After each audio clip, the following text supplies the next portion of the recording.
Okay, so to uninstall the app, just long press on the shortcut, and you're gonna get a pop-up that might show you something like this.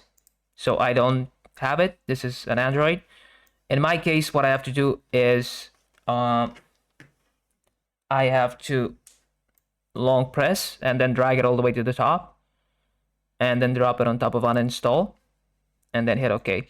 Now, if you have an iPhone, you will have something like this, a pop-up that says, with these options, tap on remove app and it should uninstall it. If you don't see the option, go to settings and then go to general, iPhone storage, and then find the app in the list. Tap on it and then press delete app, and that should uninstall it. Now, if you are on an Android, go and drag from the top of the screen, then go to settings, then tap on apps, open the app, and then tap on uninstall, hit OK, and that's it.